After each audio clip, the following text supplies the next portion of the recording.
She walked into the Military Academy alumni gala. They laughed, a ripple of snickers mocking her limp, her changed appearance. Corrine Vance just tried to blend in, but their cruel stares followed her every step. Then she decided what she revealed next wasn't just a past, it was a truth so brutal, so deeply etched onto her body. The laughter died in their throats, their faces went slack. Every single person in that room froze, utterly silent, their eyes locked on the undeniable proof. You won't believe how this story of hidden sacrifice and shocking bravery unfolds. Smash that like button, subscribe to Veteran Biker, and hit the notification bell. Where are you watching from? Drop a comment. The grand ballroom of the Academy Alumni Hall, a place steeped in tradition and the echoes of shared triumphs, tonight felt less like a celebration and more like a brightly lit arena under 1,000 scrutinizing eyes. The heavy double doors, ornate and seemingly designed to amplify every sound, swung inward as Corrine Vance pushed through them. A final, fleeting moment of hesitation, a deep, silent breath she wished could expand beyond her constricted lungs, dissolved into the cacophony that instantly crashed over her. The wave of noise hit first, the insistent rhythmic clinking of ice in glasses, the murmur and swell of 100 simultaneous conversations. Laughter that splintered and echoed off the high ceilings, and the oddly nostalgic, almost taunting strains of an early 2000s pop anthem. It was all a dizzying, disorienting assault on senses long accustomed to the quiet hum of her own apartment. Then, with the auditory assault still ringing in her ears, came the stares. She felt them immediately, tiny sharp pinpricks across her skin, like invisible needles seeking out the imperfections she so meticulously tried to conceal. Each glance, each flicker of recognition seemed to strip away another layer of the carefully constructed facade she wore. She'd prepared for this moment for days, weeks even. It had been a slow, agonizing mental rehearsal in the quiet solitude of her apartment, bracing for the inevitable judgment, steeling herself against the ghosts of a life she'd left behind and the harsh realities of the one she now inhabited. She had meticulously chosen her attire, a perfectly tailored blazer, its dark fabric a strategic choice, designed to drape just so, offering a thin, inadequate shield. Yet the reality, the raw, unfiltered scrutiny, was already proving to be far harsher, more relentless than any anticipation. Her left hand, a reflex born of years of self-consciousness, instinctively moved, not quite clutching but smoothing down the lapel of her jacket, a desperate, silent attempt to further conceal the slight, unavoidable unevenness beneath. A subtle disruption around her collarbone and the upper curve of her chest, a testament to the brutal architect of her pain. The first unmistakable laugh erupted from a tight cluster of officers near the ornate bar. It was Chloe Davis and her perpetual entourage, a gleaming constellation of perfectly coiffed hair, immaculate dress uniforms, and brittle, knowing smiles. Chloe, her own uniform crisp and adorned with ribbons hinting at a comfortable, perhaps less than frontline service, seemed to radiate an aura of self-satisfaction. Her eyes, once narrowed with the casual cruelty of high school judgment, now widened in immediate, undeniable recognition. Then, as her gaze raked down Corrine's form, they narrowed further, settling with predatory precision on Corrine's uneven gait. She leaned conspiratorially towards Brooke Ellis, her whisper a stage hiss of malice, yet audible enough for Corrine's trained ears to catch the fragments. Whatever it was, it made the entire group erupt in poorly concealed snickers, a chorus of obedient sycophants feeding off Chloe's venom. Their laughter, sharp and dismissive, sliced through the general din of the gala, reaching Corrine like a physical blow. "Oh my God, is that Corrine Vance?" Chloe's voice, carefully modulated to carry effortlessly across the room, demanding attention and ensuring her mockery was widely distributed, cut through the music like a whip. What happened to her? She walks like my grandmother after hip surgery. A fresh wave of mocking laughter, louder and more confident this time, followed, a brutal echo in the cavernous hall. Corrine kept her eyes fixed forward, a veteran of harder, far more terrifying battles than this. Her jaw was clenched, a faint tremor running through her left leg, but her expression remained carefully neutral. Her objective was simple, immediate: reach the check-in table. Just 20 more steps, 19. Each step was a small victory, a silent defiance against the unseen forces trying to hold her back. "Name?" asked the woman at the table, her gaze fixed on a meticulously organized guest list, oblivious to the drama unfolding just feet away. "Corrine Vance." The woman's head snapped up, recognition dawning in her eyes, replacing her professional detachment with a surprised, almost pitying glance. "Corrine!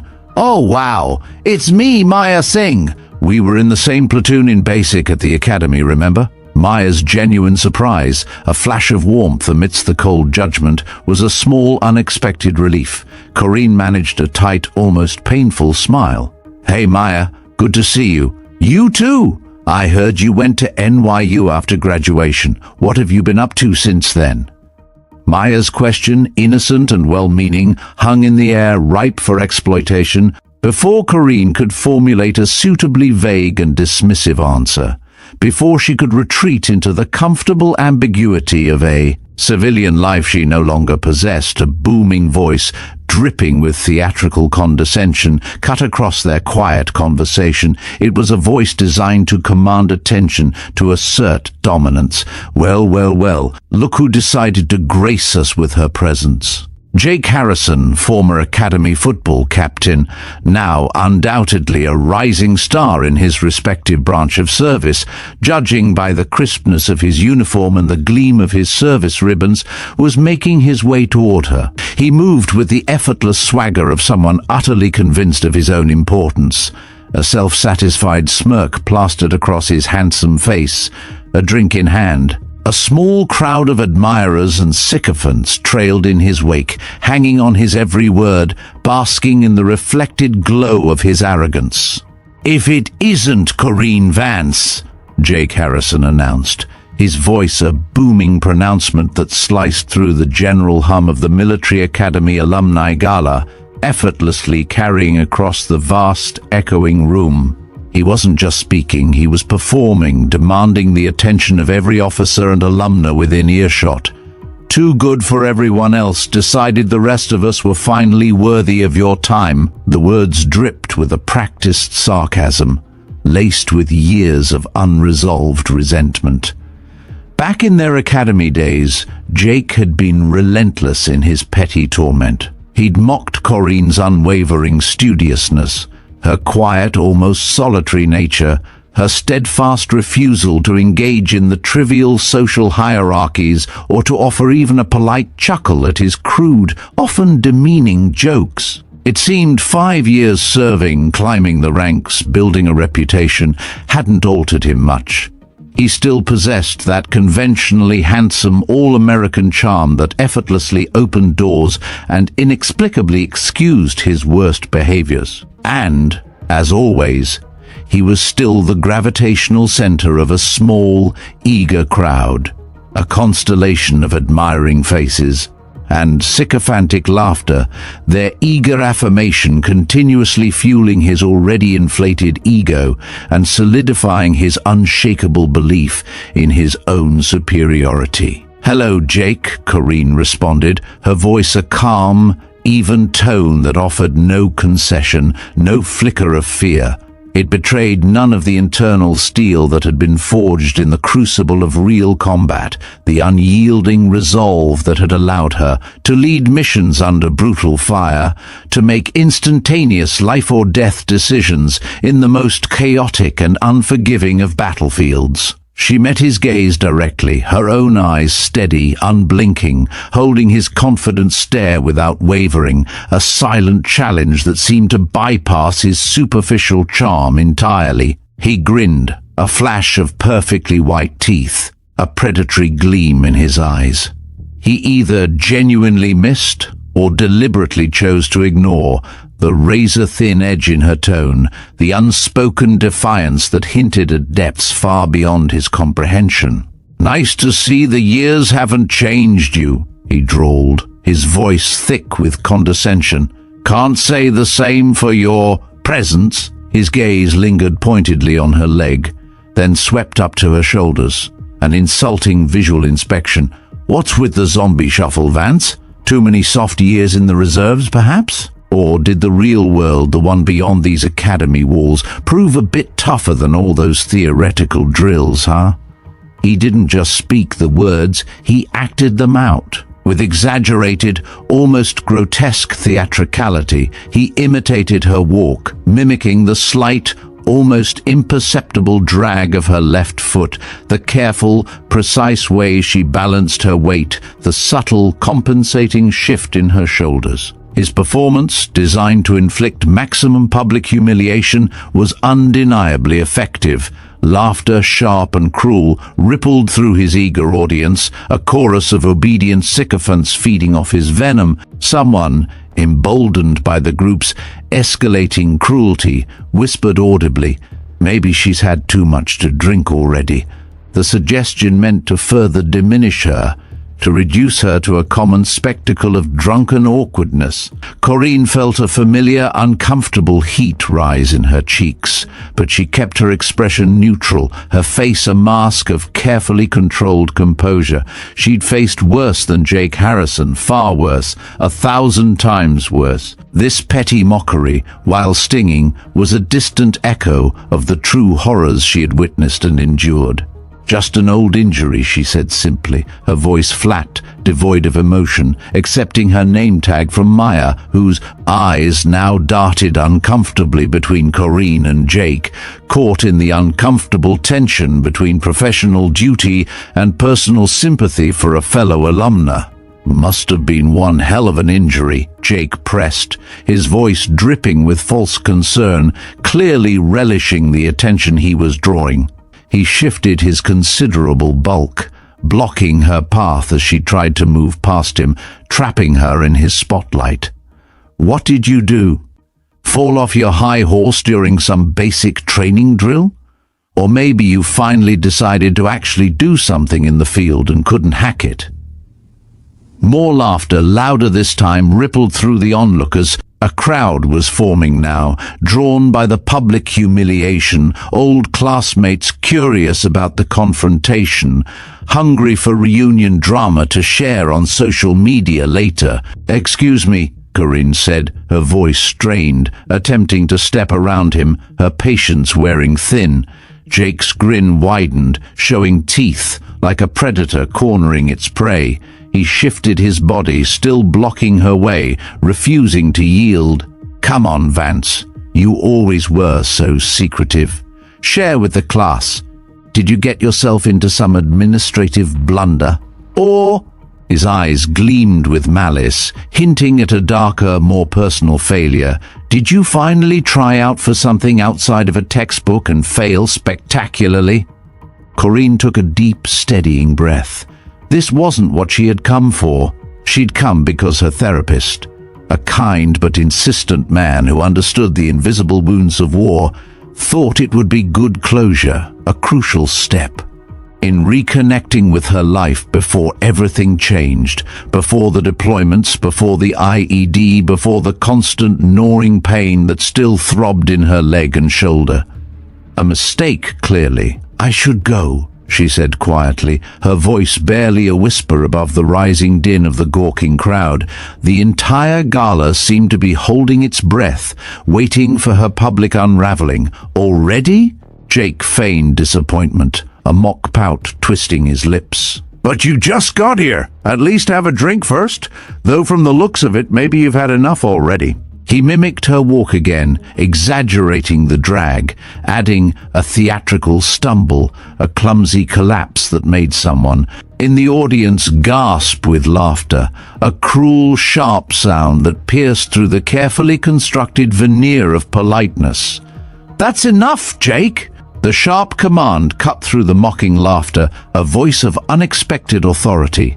Layla Khan appeared suddenly beside Corrine, her familiar face a welcome lifeline in the hostile sea of uniformed peers. Layla, who'd been her lab partner in AP chemistry in high school, who'd sent meticulously curated care packages during Corrine's first deployment, a true friend whose loyalty had proven unwavering amidst the shifting tides of military life.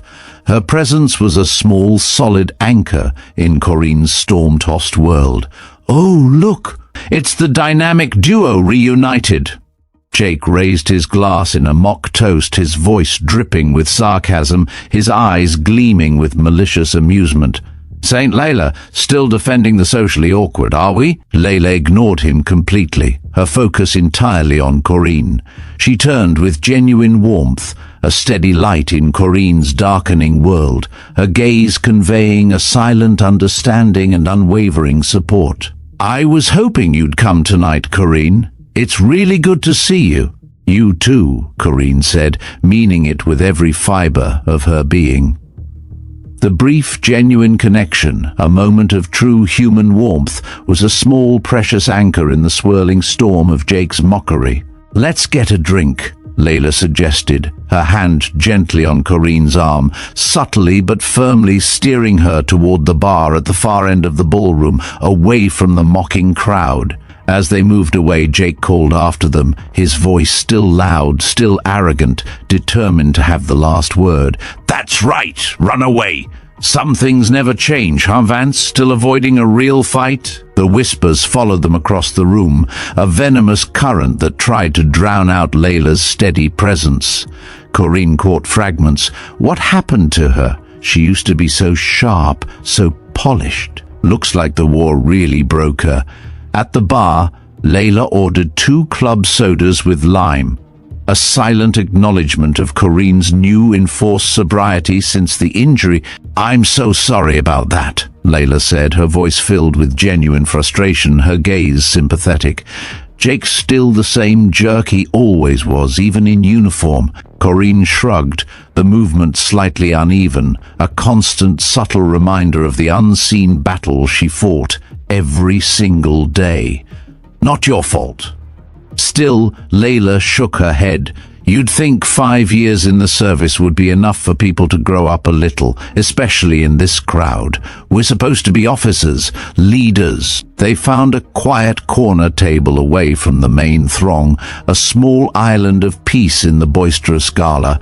For a few minutes they caught up.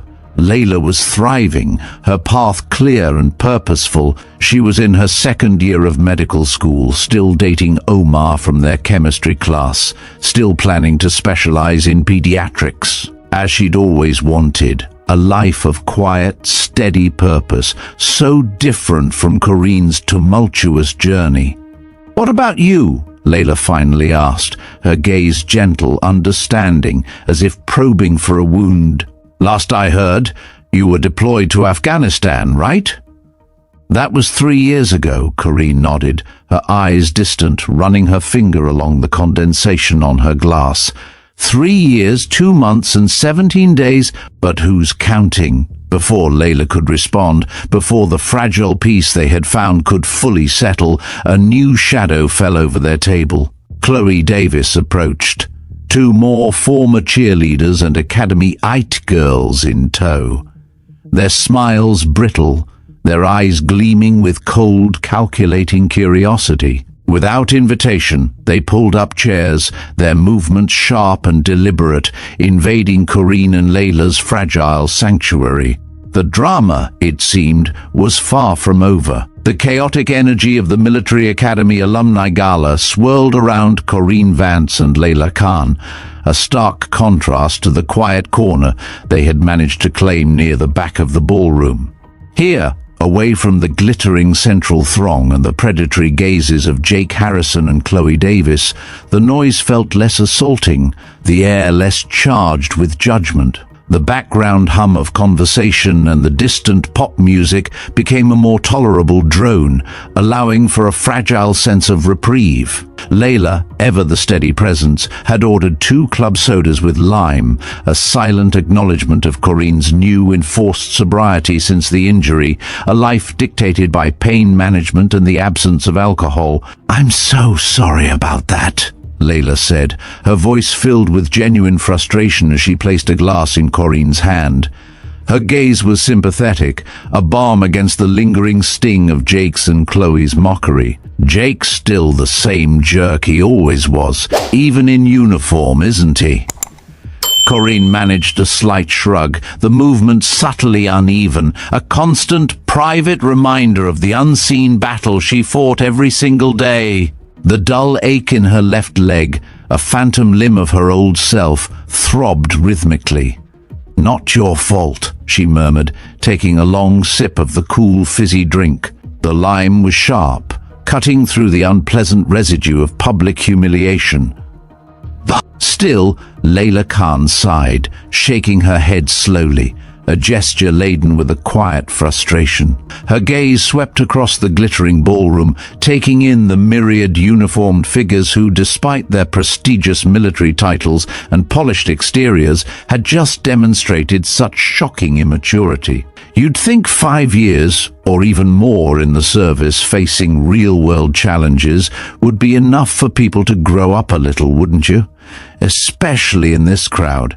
We're supposed to be officers, leaders, the very embodiment of honor and duty, forged in the crucible of this academy's ideals. Yet, she paused, her voice tinged with palpable exasperation. Some of them act like they never truly left the academy's prep school cliques, clinging to the same petty hierarchies and cruel judgments. Her frustration was a tangible thing, a shared exasperation over the enduring, almost baffling immaturity of some of their esteemed peers, a stark contrast to the values they were all supposedly trained to uphold. They managed to navigate the periphery of the still bustling gala, seeking refuge in a small, unoccupied corner table. It felt like an almost clandestine island of peace, a tiny, secluded haven in the midst of the boisterous, judgment-laden atmosphere of the ballroom. Here, away from the glittering central throng and the lingering, predatory gazes of Jake Harrison and Chloe Davis,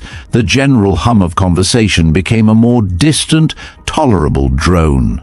For a few precious fleeting minutes, the world outside their immediate bubble seemed to recede, allowing them a rare moment of respite. They caught up, a precious, long overdue exchange between two souls who had once navigated the rigorous, unforgiving demands of the academy together, forging a bond that had withstood time and distance. Layla's presence was a balm, a steady, unwavering light in Corrine's tumultuous journey. Layla was thriving, her path clear and purposeful, a testament to her unwavering dedication. She spoke with a quiet passion about her progress in her second year of medical school, her passion for healing burning brighter than ever with every rotation she completed. She was still steadfastly dating Omar, her steadfast boyfriend from their chemistry class back in high school, a charming, grounding detail that rooted their enduring friendship in a shared, simpler past. Layla recounted the intellectual challenges of late-night studies, the emotional demands of clinical rotations, and her unwavering ambition to specialize in pediatrics, just as she'd always dreamed. Her life, unfolding with a predictable, wholesome trajectory, was a beacon of quiet, steady purpose, a stark and almost painful contrast to Corrine's own tumultuous, fractured journey through war and recovery. In their shared space, amid the lingering echoes of judgment, their friendship remained a testament to unwavering loyalty and authentic connection. Corrine listened, offering brief nods and genuine smiles, finding a quiet comfort in Layla's normalcy, in the predictable, wholesome trajectory of her friend's life. It was a stark reminder of the path Corrine herself might have taken had fate not intervened with such brutal force. She felt a pang of longing, a bittersweet nostalgia for a future that had been irrevocably altered.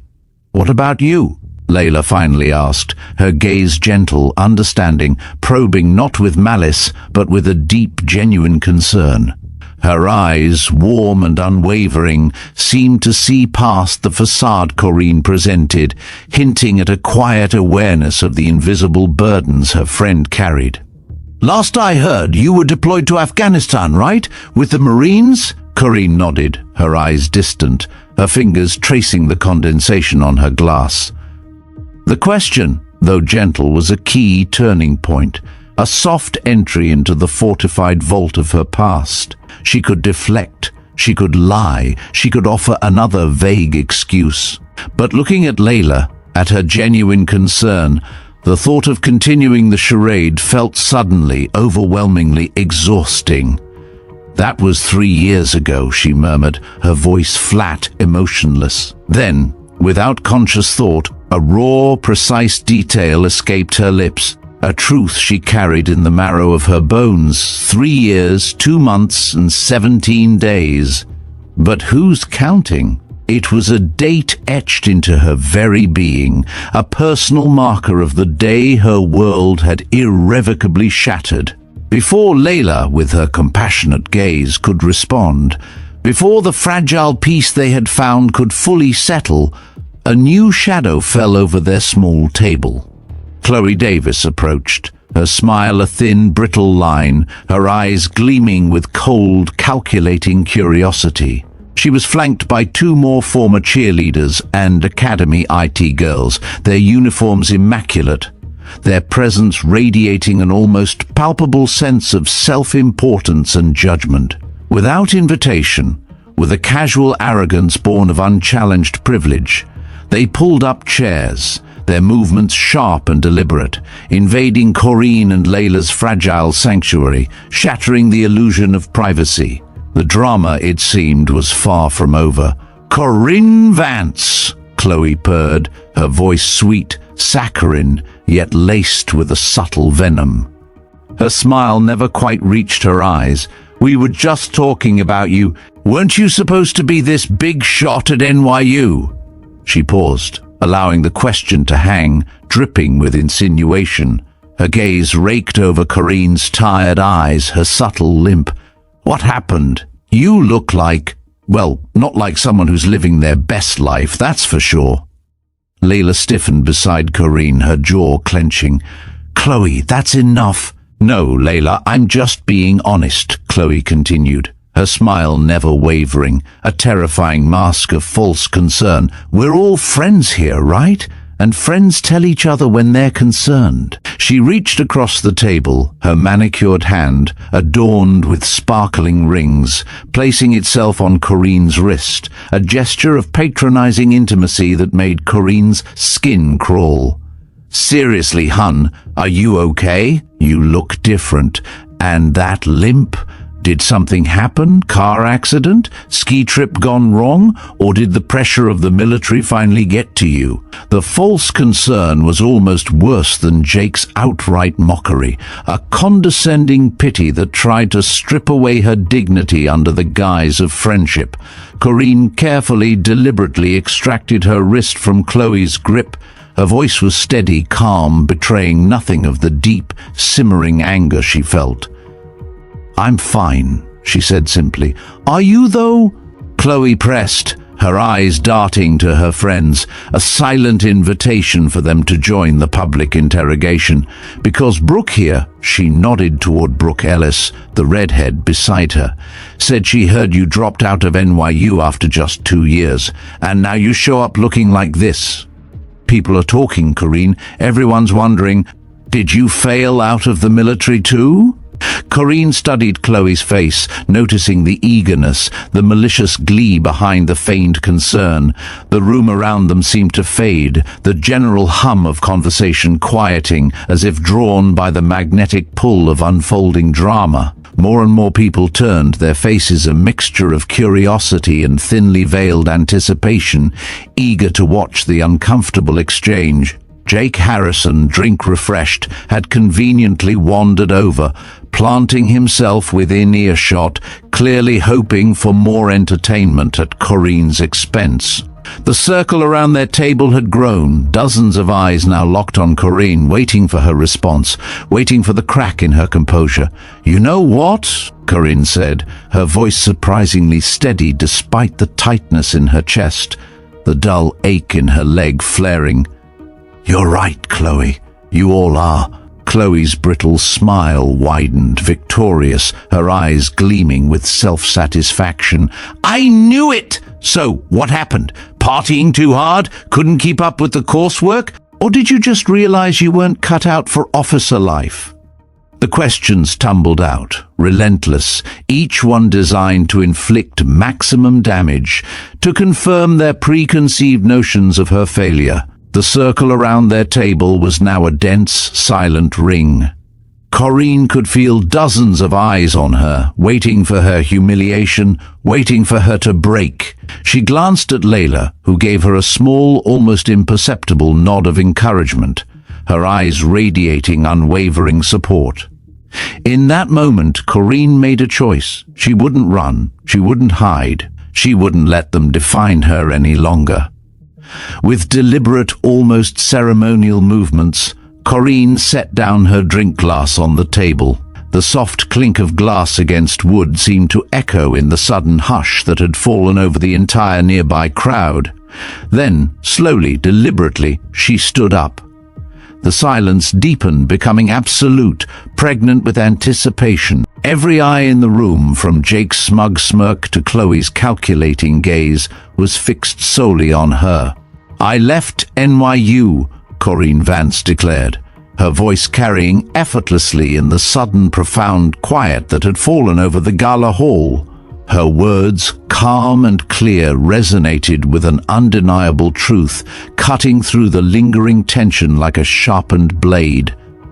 "Because I enlisted in the United States Marine Corps." The effect was immediate and visible, a collective intake of breath rippling through the assembled officers and alumni. Eyebrows shot up, expressions shifted from smug mockery to utter confusion, then to dawning disbelief. A few scattered whispers broke the silence, hushed and disbelieving. "The Marines?" someone murmured.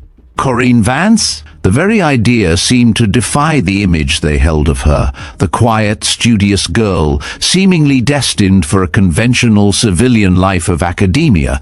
Jake Harrison's self-satisfied smirk dissolved into a gaping astonishment, his mouth hanging slightly open. "The Marines?" he repeated, disbelief thick in his tone, utterly unable to reconcile the revelation with his preconceived notions. "You? But you were always so, you know." He gestured vaguely, his hand flailing helplessly in the air, searching for the right words, for any words that could bridge the chasm between his perception and this stark reality. So quiet, so studious, so unwilling to laugh at our jokes. His voice trailed off, the arrogance replaced by a floundering bewilderment. He even had the decency to look slightly embarrassed, a rare flush creeping up his neck. "So what, Jake?" Corrine asked, holding his bewildered gaze with unwavering intensity. Her voice was steady, calm, yet held a steel that promised no quarter. Her posture, usually slightly guarded, now radiated an almost palpable strength, a quiet authority that commanded attention. She wasn't just speaking to Jake and Chloe anymore, she was addressing the entire gathering that had formed a silent, expectant ring around them. "I enlisted in 2022, Corrine continued, her voice resonating with clarity, a stark contrast to the whispered mockery that had just minutes before filled the air. She spoke not just to inform, but to reclaim her narrative, to lay bare a truth that had defined her for years. I was deployed with the 3rd Battalion, 5th Marines to Afghanistan in early 2023. The words, Afghanistan deployed, Marines hung in the air, heavy with unspoken weight, conjuring images of distant deserts and unseen conflicts, starkly out of place in the glittering ballroom. Then came the moment that would forever alter the atmosphere of the gala. With deliberate, almost agonizingly slow movements, Corrine began to unbutton the top buttons of her perfectly tailored blazer. Every eye in the room, from the curious onlookers to the now horrified faces of Jake and Chloe, was riveted on her hands, on the subtle reveal beneath the fabric. The buttons gave way one by one, exposing the crisp white shirt beneath. Then, with a soft, almost inaudible sigh, she pulled the lapel of her blazer slightly to the side, allowing it to fall open. What she revealed next wasn't just a glimpse of skin. It was a prominent, jagged scar running diagonally across her collarbone and extending slightly onto the upper curve of her chest. The scar was thick, puckered, a stark, angry line of reddish-purple tissue against her pale skin, a brutal testament to a violence that had visited her body. It was a physical manifestation of a trauma that words alone could not fully capture. It pulsed with a silent, profound story of pain and survival. This was the undeniable proof. This, she declared, her voice, though a low, guttural murmur, sliced through the stunned silence like a physical force.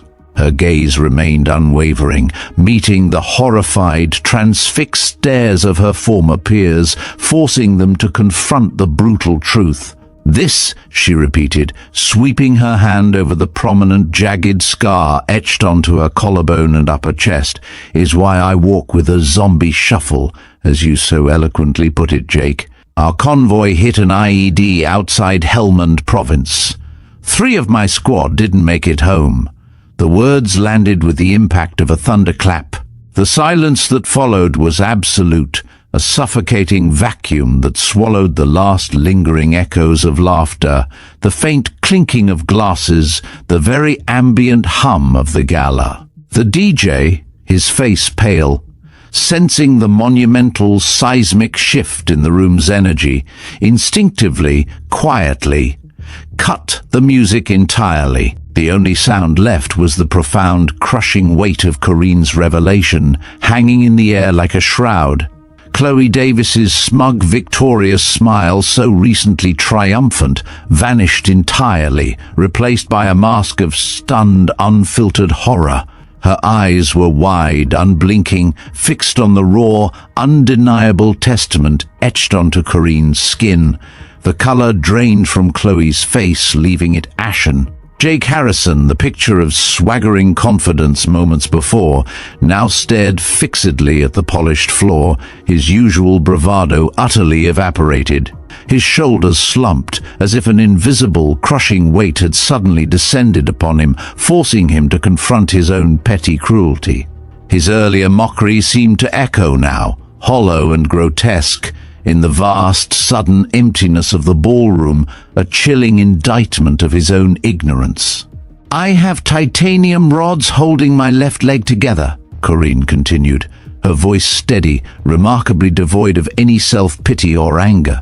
Instead, it resonated with a quiet, unyielding, steely strength that commanded every ear. Her words were delivered as simple, brutal, unadorned facts, each one landing with devastating clarity. 6 surgeries on my hip, 4 on my shoulder.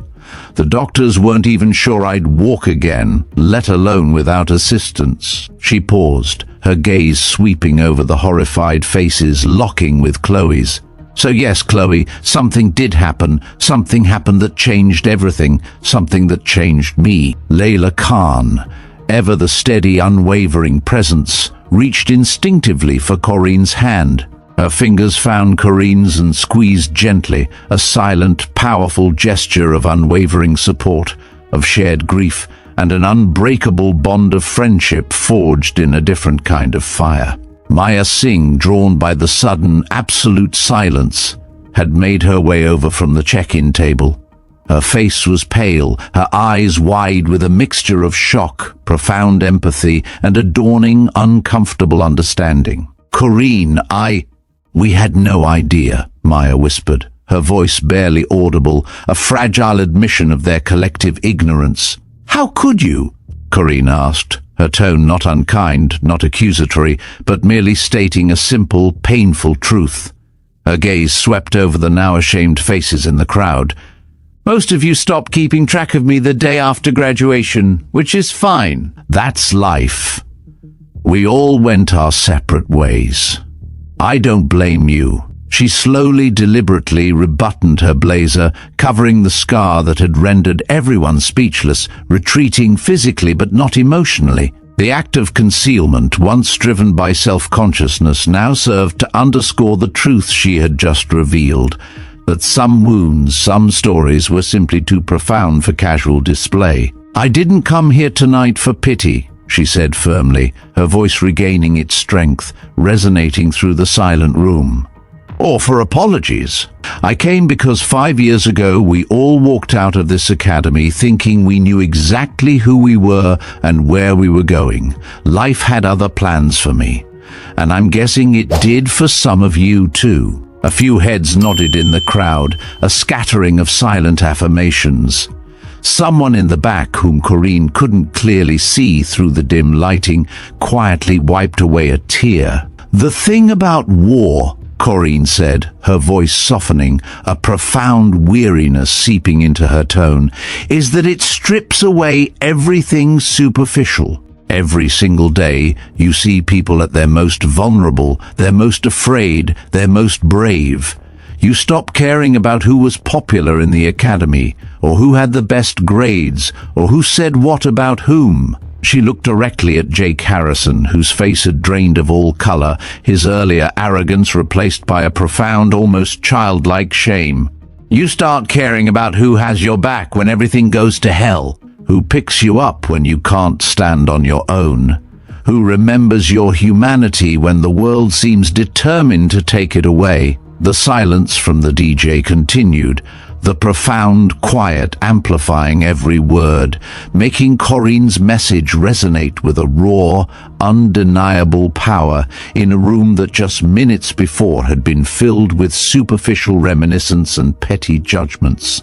Her words hung in the air, weighty and real, settling like dust over the shattered remains of their comfortable perceptions. The profound silence that had fallen over the Military Academy alumni gala after Corrine Vance's stark revelation was finally, mercifully broken. A man Corrine vaguely recognized from her time at the academy, perhaps a year or two ahead of her, stepped forward from the hushed crowd. His uniform was crisp, his face etched with a dawning recognition and a profound solemnity. "My brother was in Afghanistan in 2023, he said, his voice quiet but clear, cutting through the heavy air. 3rd Battalion, 5th Marines. Corrine's gaze snapped to him, recognition dawning in her own eyes. The name, the unit, the year, it all clicked into place. "Liam Miller?" she asked, her voice a low murmur of surprise. The man nodded, his face mirroring the raw emotion that suddenly surged between them. "Your brother is Ethan Miller?" "Yes," Liam Miller confirmed, a flicker of pain and pride in his eyes. "Ethan, he talked about you. Said you were the one who pulled Rodriguez to safety after the blast. Said you kept him conscious until the medevac arrived, even though you were injured yourself." A murmur, a collective gasp of dawning understanding, rippled through the crowd. This wasn't just a former classmate recounting a personal tragedy. This was a comrade, a brother in arms, confirming her heroism. Chloe Davis, who had mocked Corrine's limp and appearance, looked utterly stricken, her earlier cattiness replaced by a genuine, profound shock that twisted her features. Jake Harrison, who had so cruelly imitated her gait, stared at the floor, his face pale, his usual swagger utterly evaporated. "Corrine," he began, his voice a strained whisper, but he seemed unable to find words adequate for the moment, for the weight of his own appalling behavior. The air in the room had changed completely. Where there had been mockery and judgment, now there was something like respect, tinged with a deep, searing shame at their earlier cruelty. A heavy, almost suffocating silence hung in the ballroom, now devoid of music. The revelation of Corrine's service and the brutal reality of her sacrifice had transformed the atmosphere entirely. It was a mirror held up to their own superficiality, reflecting their judgmental laughter back as something monstrous. Where there had been mocking jests and casual dismissals, now there was a palpable sense of collective shame, a shared burden of guilt for their unkindness. Jake Harrison was the first to explicitly break that crushing silence. He set his drink down on a nearby table with a soft thud that seemed to echo loudly in the quiet room. He stepped forward, his shoulders slumped, his usual confidence gone, replaced by a raw, uncomfortable vulnerability. "Corrine, he started, then stopped, swallowing hard, seeming to struggle with the enormity of what he needed to say. "I don't know what to say except I'm sorry. I was being a complete jackass." Corrine regarded him steadily, her gaze unwavering, neither forgiving nor condemning, simply observing. "Yes," she stated, her voice flat, acknowledging the undeniable truth of his words. "You were." A nervous, uncomfortable laugh rippled through the stunned crowd, a brief, fragile sound that broke some of the tension, allowing a collective, hesitant sigh of relief. "I deserved that," Jake admitted, his voice barely above a whisper, his eyes fixed on hers. "What I said, how I acted, there's no excuse. None at all." "No," Corrine agreed, her voice still quiet, but firm. "There isn't." Chloe Davis then stepped forward too, her earlier smugness completely gone, replaced by a profound, genuine contrition that etched lines of remorse on her face.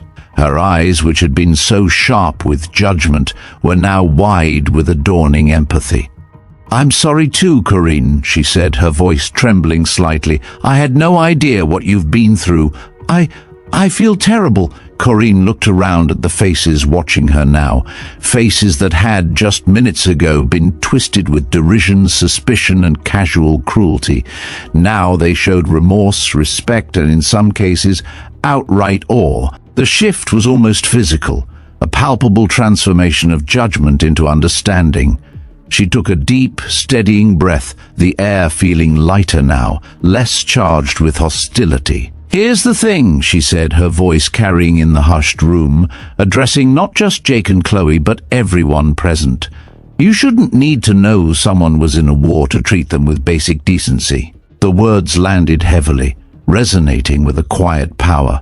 Several people in the crowd visibly shifted uncomfortably, avoiding eye contact, their gazes dropping to their polished shoes or the patterns on the carpet. The truth of her statement, simple yet profound, seemed to settle over them, a silent indictment of their earlier behavior.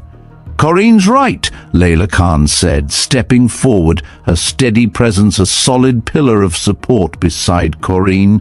Her voice was firm, resonating with conviction. "We're quick to judge based on what we see without bothering to understand the story behind it. We're taught to analyze, to assess, to quickly categorize people. But sometimes the most important battles are the ones we can't see." Liam Miller, whose brother Ethan Miller had served with Corrine, approached her with a respectful nod, his face still etched with the emotion of his brother's connection to Corrine. "My brother would want to be here tonight," he said, his voice thick with unvoiced gratitude. "He always said you were the strongest person he knew. He spoke of your courage, your unwavering calm. How is James?" Corrine asked, genuine concern softening her features, pulling her momentarily from the tense atmosphere of apologies into a space of shared camaraderie. The question was not a polite formality, but a sincere inquiry about a comrade's well-being. "He's good," Liam replied, a smile touching his lips.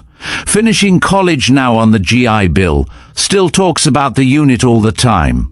Liam hesitated, then added, his voice lowering, "He has nightmares sometimes. The blasts, the memories." Corrine nodded slowly, her understanding deep and immediate. "We all do," she confirmed. A quiet acknowledgement of the invisible wounds they shared.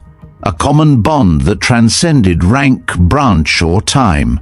The DJ, who had intuitively sensed the profound mood shift in the ballroom, had quietly changed the music from the upbeat pop anthem to something softer, more reflective, a poignant melody that filled the space with a contemplative air.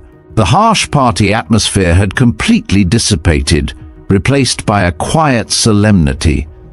People began to drift away from the immediate circle that had formed around Corrine, processing what they'd heard, re-examining their own behaviors. The collective shame was still palpable, but now it was tinged with a dawning respect and a quiet, uncomfortable introspection.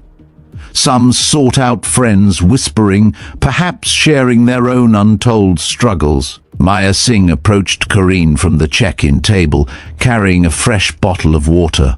"Thought you might want this," she offered, her voice gentle, her eyes reflecting a newfound awe.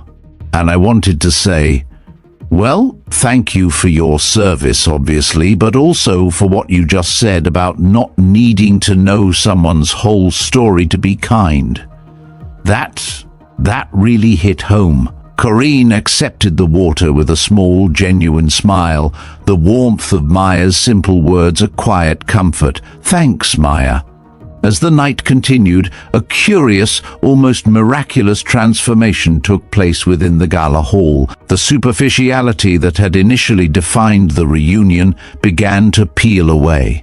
People who had previously avoided Corrine now approached her, not with pity or discomfort, but with genuine interest, their initial judgment replaced by a quiet, earnest curiosity. Conversations that began awkwardly with hesitant apologies evolved into meaningful exchanges. Stories were shared, not just about Corrine's military experience, but about everyone's personal journeys since graduating from the academy. Their own unseen battles, their own unexpected turns. The uniforms in the room seemed to fade, replaced by the raw, vulnerable humanity beneath. The profound silence that had seized the Military Academy Alumni Gala after Corrine Vance's stark revelation and Liam Miller's poignant confirmation slowly, almost miraculously, began to fracture. The immediate, searing shame that had burned away the room's superficiality now gave way to a different kind of quiet, a thoughtful, introspective hush. People who had formed the tight, mocking circle around Corrine began to disperse, not with their usual boisterous energy, but with a newfound sobriety, their faces reflecting a complex mix of guilt, awe, and a nascent understanding. They drifted away from the epicenter of the truth bomb, processing what they'd heard, re-examining their own behaviors, their own unvoiced assumptions about life, success, and hidden burdens. The collective shame was still palpable, a heavy cloak draped over the room, but now it was tinged with a dawning respect and a quiet, uncomfortable introspection that compelled many to look inward. Corrine remained where she stood, beside Layla Khan, the physical act of buttoning her blazer having reasserted a fragile sense of control over her body, though her mind still reeled from the intensity of the reveal. The raw edge of the anger and pain that had fueled her revelation began to recede, leaving behind a profound weariness, but also a nascent sense of release.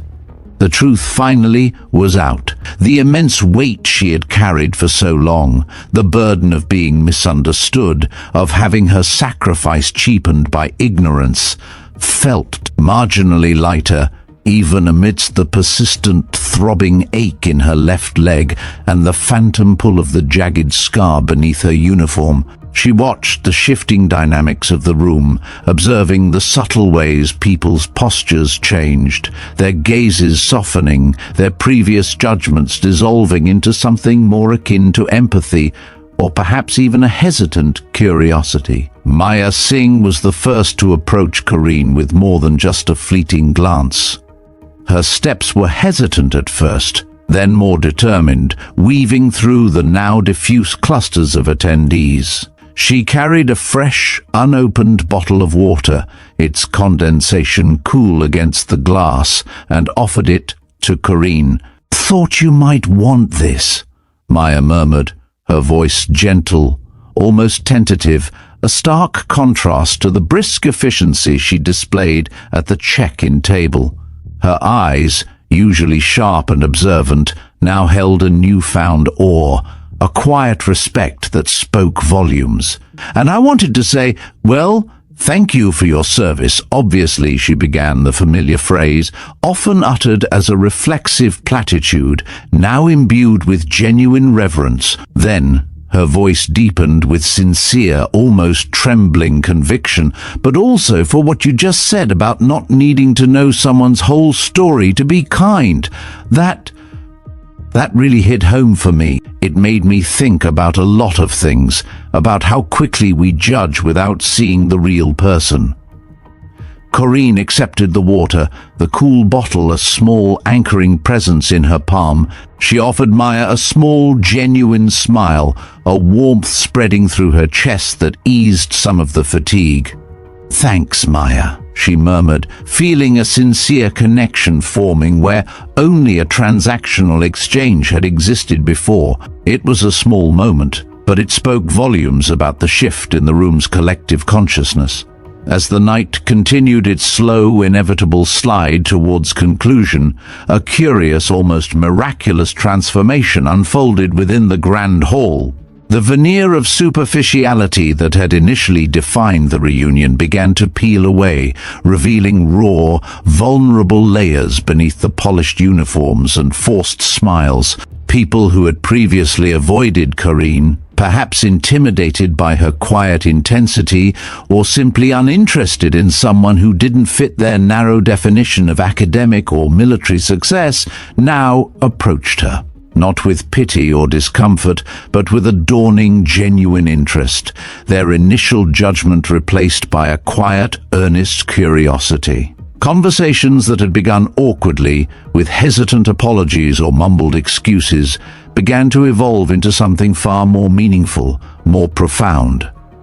The air, once thick with judgment, now seemed to vibrate with shared humanity. Stories were shared not just about Corrine's brutal military experience, but about everyone's personal journeys since graduating from the academy.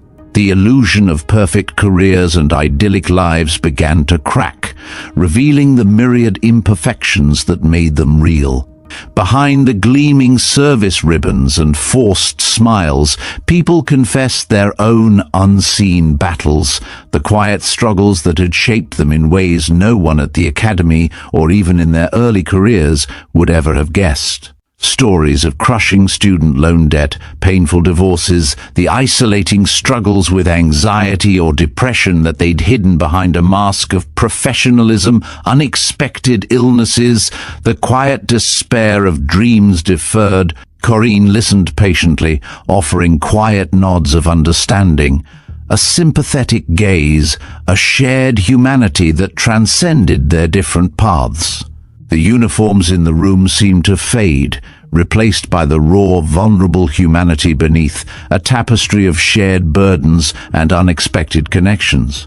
Brad Cooper, a former classmate known for his jovial nature and athletic prowess, now a physical therapist, approached Corrine with a professional yet deeply empathetic demeanor.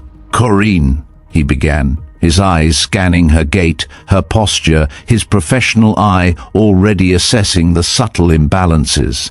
"I heard what happened. It sounds like a brutal injury, especially involving the hip and shoulder. I work a lot with veterans at the VA hospital now, helping them with long-term recovery and adapting to life with these kinds of injuries. It's a lifelong journey, I know." He paused, his gaze earnest. "If you ever want to try some alternative therapies for your hip, or just need someone to talk through the physical rehab, understanding what it really takes, I'd be happy to share some resources." No strings attached. Just a fellow alumnus who gets it. He slipped her a discreet business card, his concern genuine. You've been through a lot, Corrine. You don't have to carry it all yourself.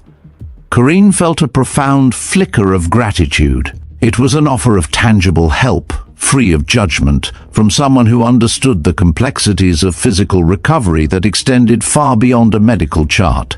Later, Brooke Ellis, who had laughed along with Chloe earlier, her initial ridicule now a distant, shameful memory, approached Corrine with a hesitant, almost shy apology.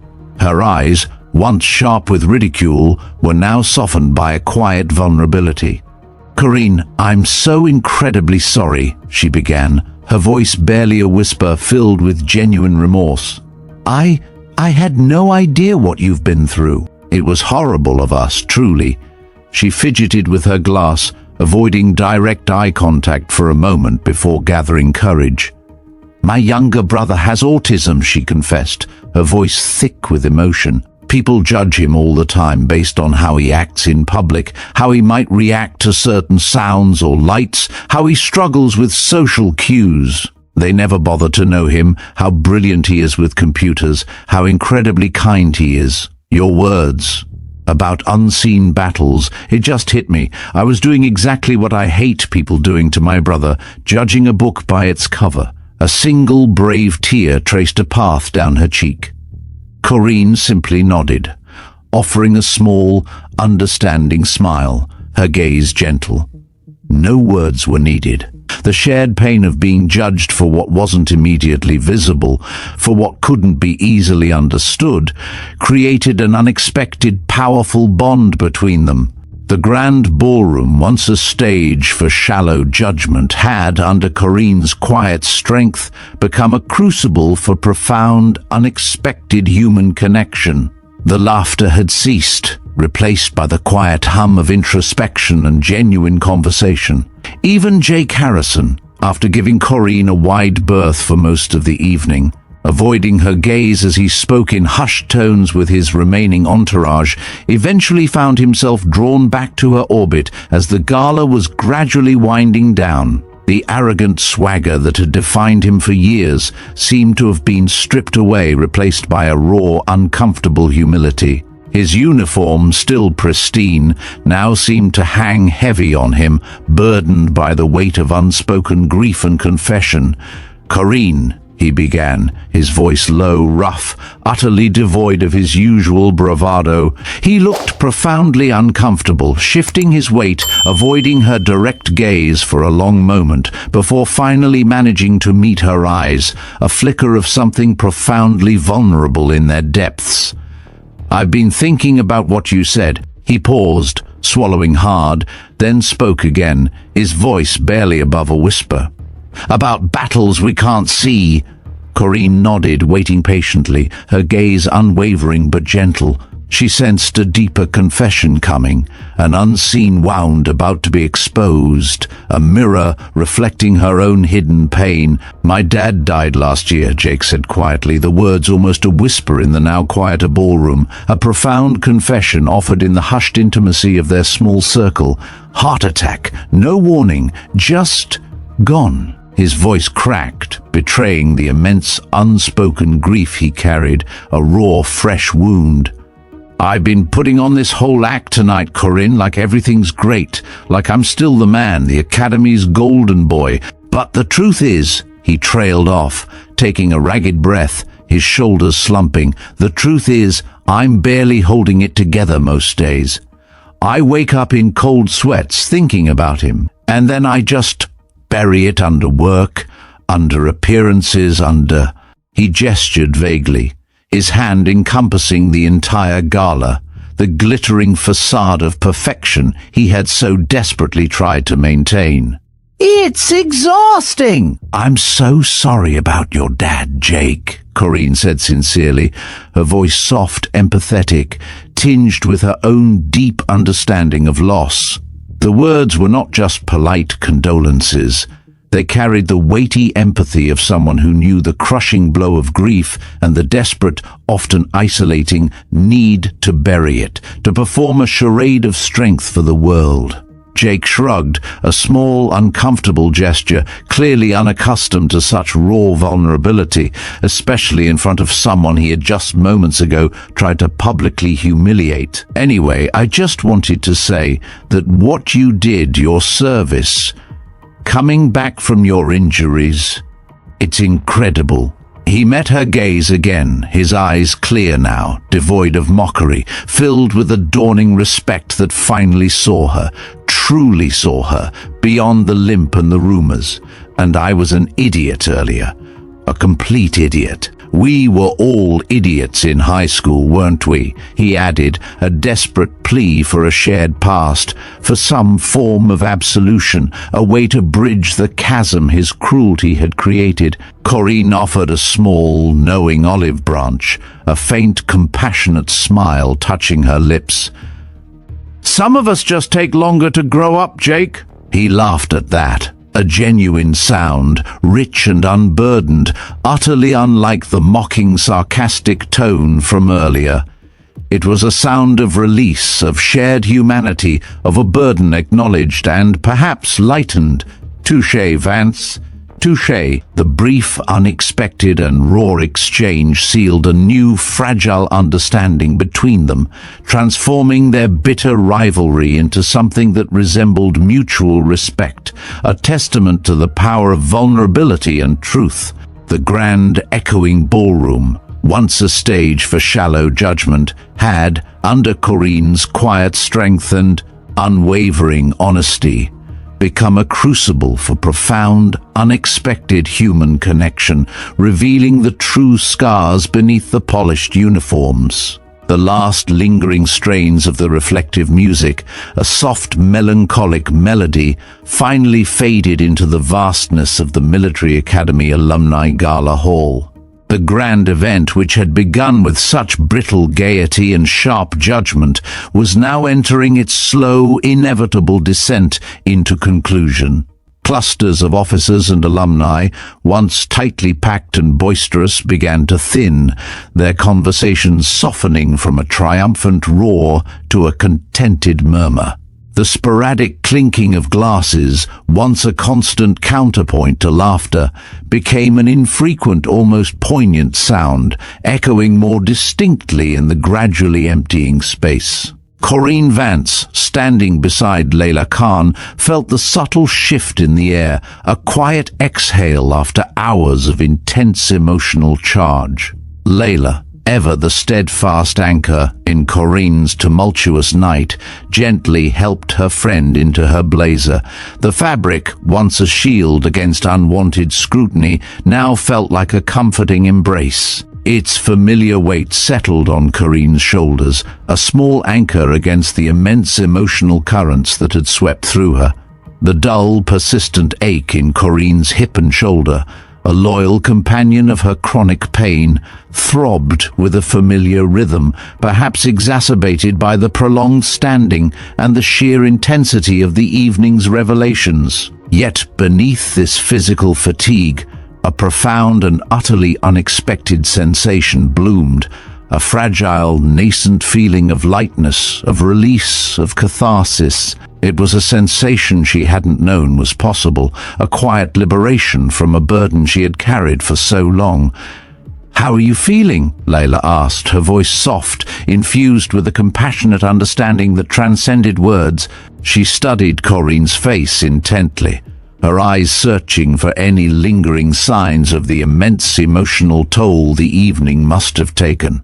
The lines of tension around Corrine's eyes seemed less pronounced, her jaw less tightly clenched. Corrine considered the question, truly turning it over in her mind, allowing herself to be honest not just with Layla but with herself. The weariness was deep, bone deep, a heavy cloak draped over her body, yet an unexpected sense of peace, a quiet calm began to settle in her core. "Surprisingly okay," she answered, her voice a little rough from disuse and emotion, but firm. She met Layla's gaze, a small, genuine smile, unforced and raw, touching her lips. This went so differently than I expected, so incredibly differently. Layla smiled, a knowing, triumphant curve of her lips. She understood the immense courage it had taken for Corrine to stand there, exposed and vulnerable, and the profound impact of her truth. "You changed something in this room tonight, Corrine," Layla asserted, her voice filled with conviction. Her gaze swept across the few remaining clusters of attendees, observing the lingering quietness, the altered expressions, the subtle shifts in their interactions. The superficiality that had defined the evening's early hours had been stripped away, replaced by an authenticity that felt almost sacred. You made people see beyond themselves, beyond their assumptions. You broke through the armor. Corrine nodded, her gaze following Layla's, observing the palpable shift in the atmosphere, the residue of transformation settling like a fine dust over the room. "Maybe," she conceded softly, a hint of weariness in her voice, but no longer any doubt. Or maybe they just needed a reminder that everyone has a story, and that the person you think you know from a glance, from a limp, from a uniform, from a rumor, that's never the whole picture. Her words hung in the air, a final, profound truth resonating in the quiet hall, a quiet benediction over the evening's unexpected revelations.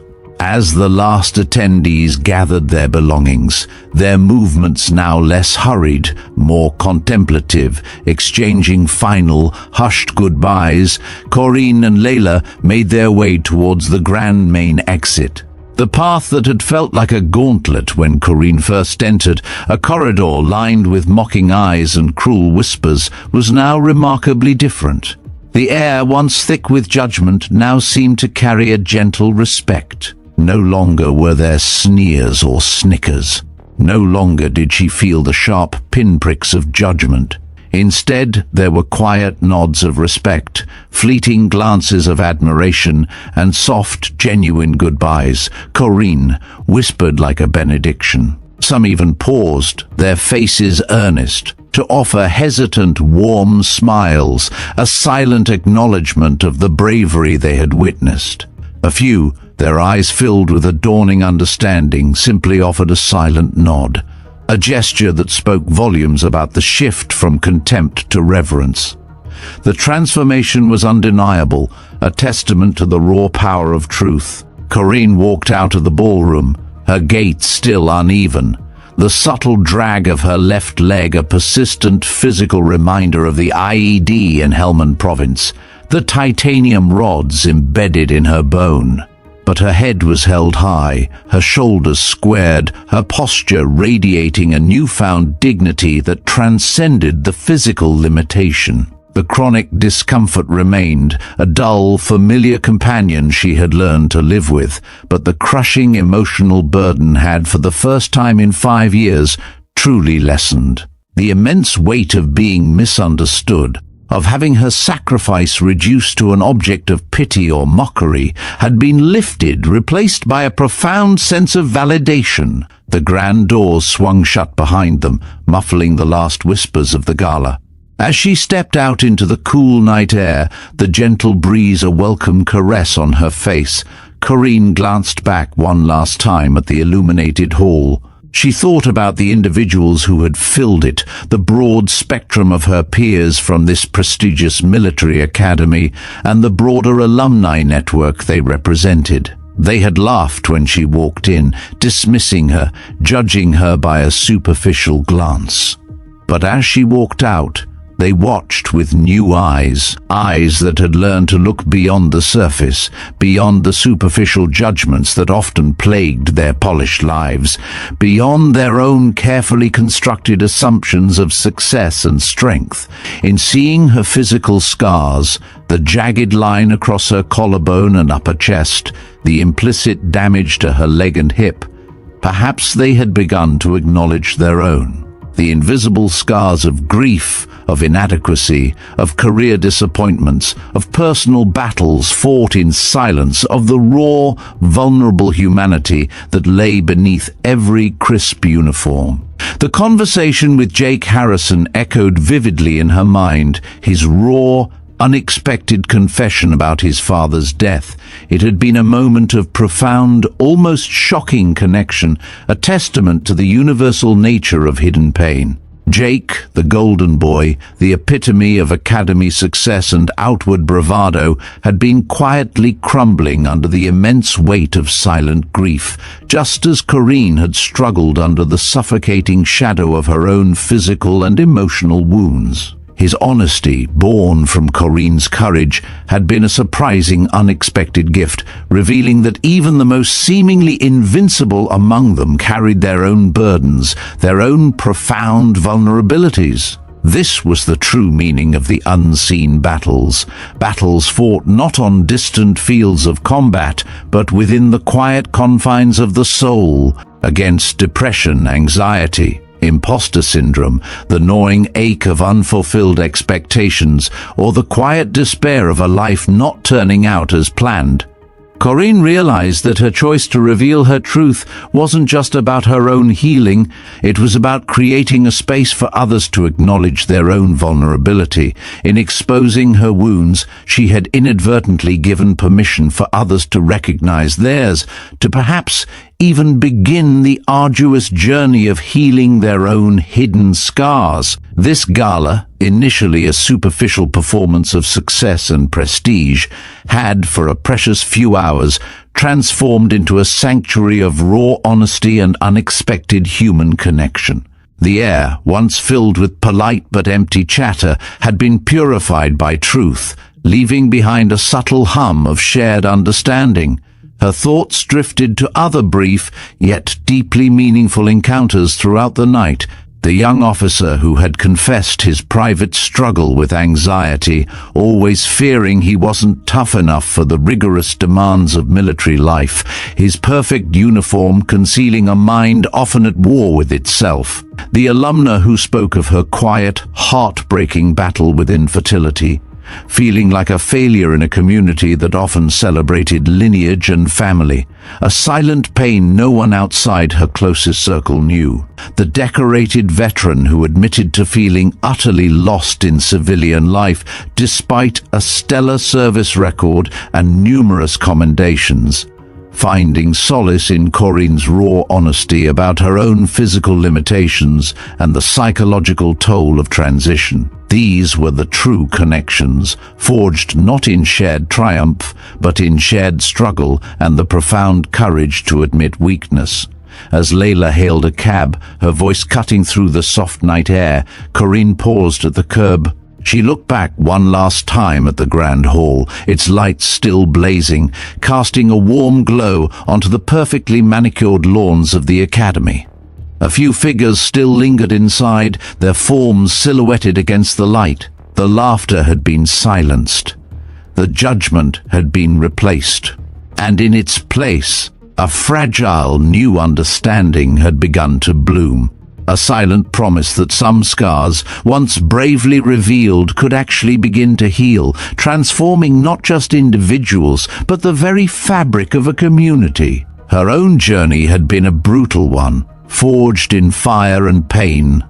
The initial shock of the IED blast, the agonizing recovery that stretched for months, the profound emotional struggle of losing comrades and a part of herself, the constant gnawing physical pain, a daily reminder of her sacrifice, a persistent phantom limb of her old unbroken self, the deep, isolating grief for her fallen squadmates, a burden she had carried in silence for years.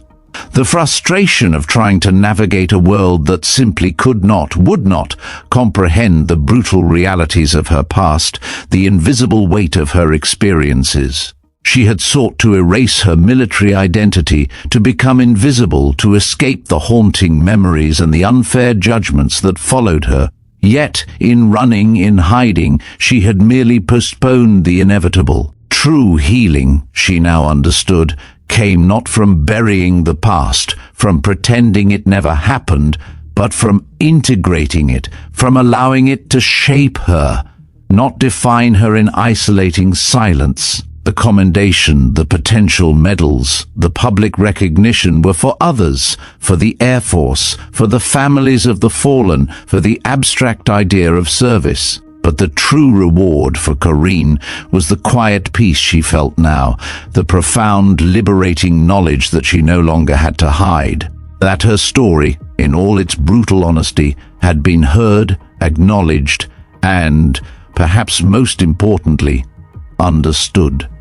The transformation was as much internal as it was external. The scared, self-conscious woman who had walked into the gala, dreading judgment, had been replaced by someone stronger, more whole, more authentically herself. She was still Corrine Vance, a Marine, a survivor, a veteran living with the indelible marks of war. But now, she was also a catalyst for connection, a beacon of authenticity in a world often consumed by superficial appearances. The cab pulled up. As Layla opened the door, a wave of cool, fresh night air enveloped them. Corrine stepped in, feeling the slight give of the suspension. She knew the path ahead was still uncertain, still challenging. The physical pain would likely remain a lifelong companion. The memories would undoubtedly resurface. But now she walked it with her head held high, knowing that she was not alone, that she had found unexpected allies and understanding in the most unlikely of places.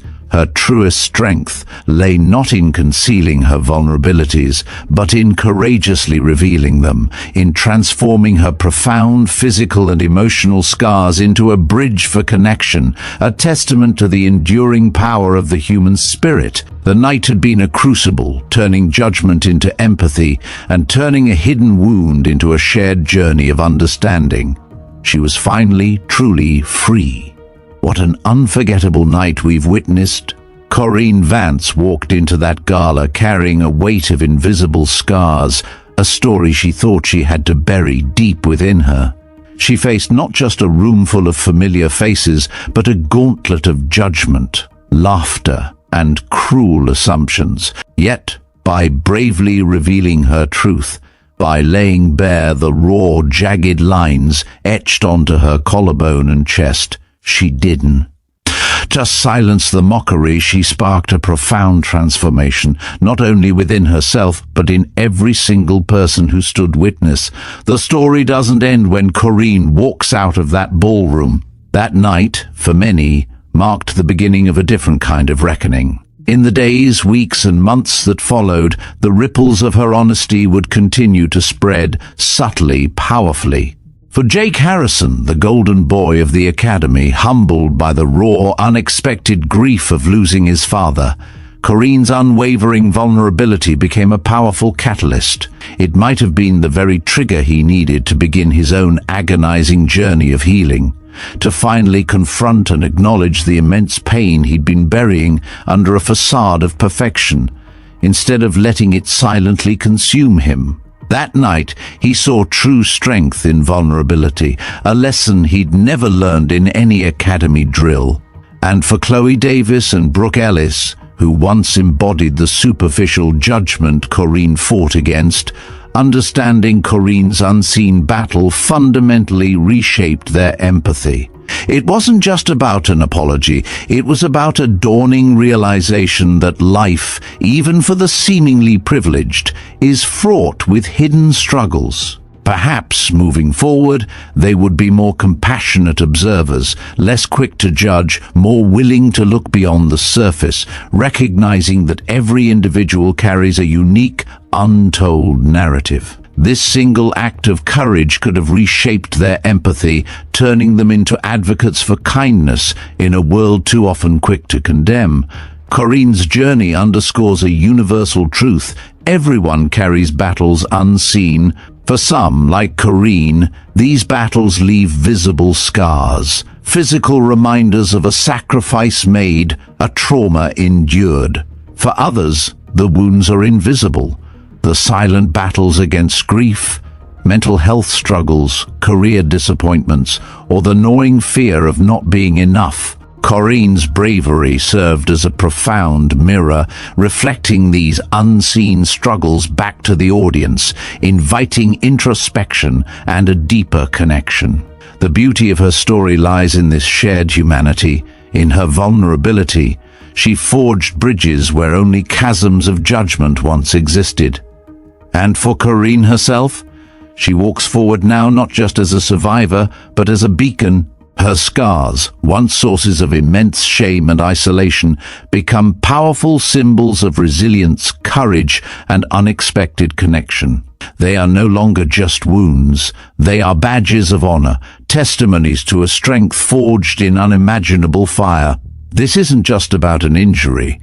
It's about finding profound peace, not by desperately trying to erase the past, but by courageously integrating it into who you are.